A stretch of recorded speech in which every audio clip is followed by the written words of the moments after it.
We starting it? No? I get. Oh, I'm on air. Okay. Welcome back, everyone, to WSHPFSS. And we all know what that stands for, Washington State History Project for Social Studies. Well then, let's get down to the nitty-gritty. We have 4 scandals to cover today, and they are all on the Elwha River. We have 4 Emmets covering 4 scandals. Let's get down there.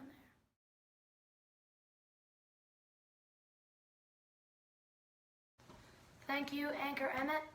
I am Presidential Emmet, and I am going to be covering the politics and the laws that enforce the damming of this river. The surrounding area of the Elwha River Dam was majorly affected by politics, especially by Henry Glines, the leader of construction for the Elwha and Glines Canyon Dam. This is because Henry Glines and Thomas T. Aldwell both bought the surrounding area of Glines Canyon Dam and the Elwha River Dam. This buyout for Henry and Thomas brought in Congress and the communities of the Lower Elwha Clallam tribe and the Upper Elwha Clallam tribe. The tribes and the government were forced to get involved because of the overuse of cheap hydroelectricity coursing through the water and the dams. This is it for Presidential Emmet. Back to you, Anchor Emmet. Thank you for that, Presidential Emmet. We are going to send you guys down to Cultural Emmet.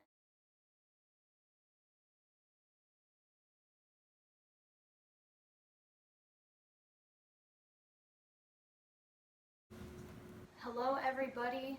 I'm Cultural Emmet, and we are going to talk about the effects on Washington through culture. It's mostly through the tribe of Elwha Clallam. Let's do it. One of the reasons that culture affects Washington is that politics and culture fit right together. The politics of Henry Glines and Thomas T. Aldwell buying the land. Henry Glines forced the Elwha Clallam tribe into a reservation to stop them from messing with his project. This made it unfair because the reservation did not let them fish and barely let them have a right to where they stay. This is it for me and your culture segment for the day. I'll send you back to Anchor Emmet. Peace. Thank you, Cultural Emmet. We now send you down to Economy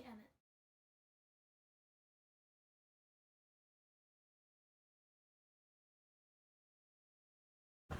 Hello, I am Economy Emmet, and I'm here to talk to you about how the jobs were improved or unimproved in the span of this dam period.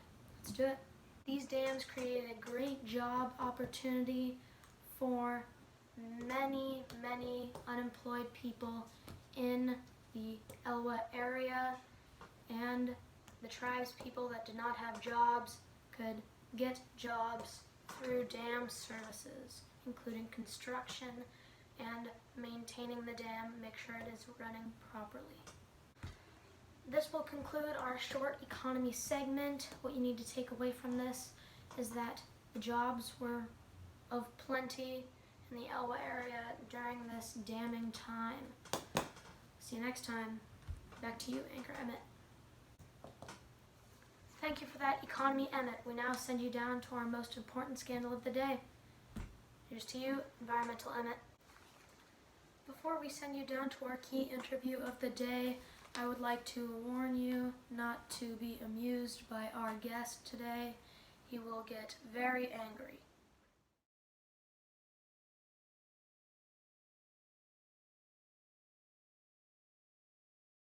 Thank you all for joining us on this fine day, and we have a very special guest for you. He is going to talk about the environmental effects on Washington that the Elwha River damming had on him. And what do you have to say about that? Great question, Emmet.